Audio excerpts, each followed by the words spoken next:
जब तक बच्चा अध्यात्म जीवन में नहीं होगा तब तक विनाश की ओर तो बढ़ सकते हो, विकास की ओर बढ़ना संभव नहीं।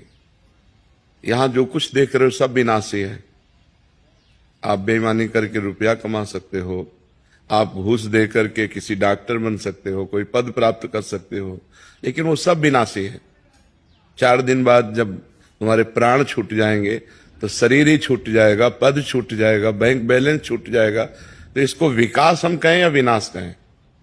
विचार करके देखिए।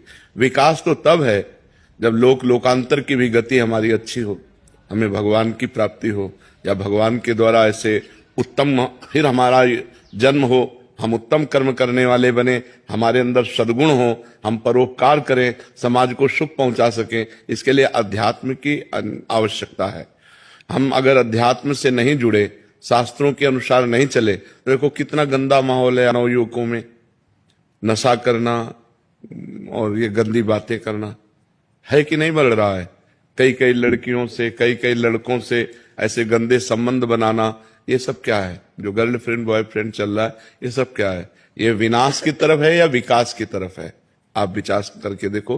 ब्रह्मचर्य का नाश करना, पवित्रता का नाश करना, मन को गंदे संस्कार देना, ये तो विनाश की तरफ जा रहे हो। इसके बाद फिर व्यसन करना, फिर इसके बाद व्यसन के लिए उद्दंडता करना, हिंसा करना, चोरी करना, अपने माता पिता को प्रताड़ित करना, ये सब विनाश की बातें हैं बच्चा।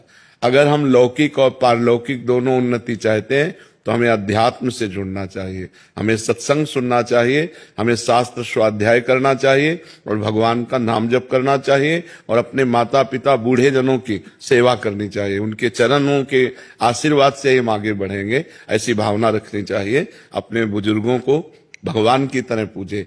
अगर उनका आशीर्वाद मिला तो भगवान का आशीर्वाद मिला। अगर उनका मंगल भावना हमारे प्रति बनी रहे तो सामाजिक और पारमार्थिक दोनों उन्नति हमारी होती रहेगी। हमारा नाम जप, शास्त्र स्वाध्याय, सत्संग और सेवा, ये हमारे जीवन को उठा देगी। और जिसके जीवन में ये नहीं है तो वो जीवन विनाश की तरफ बढ़ रहा है। भले वो अपने को समझ रहा है मैं विकास की तरफ जा रहा हूं, यहाँ विकास नहीं है, यहाँ विनाश है। अंत कब देखना होता है? परिणाम। बुद्धिमान जन परिणाम देखते हैं। जो मूर्ख होता है वो वर्तमान के सुख को देखता है, जो बुद्धिमान होता है वो भविष्य की बात सोचता है कि ये जो कार्य कर रहा हूं इसका परिणाम क्या होगा, इसका भविष्य क्या होगा। जो विवेकी है वो परिणाम देखता है। तो परिणाम यहां जो कुछ भी है वो सब विनाशी है।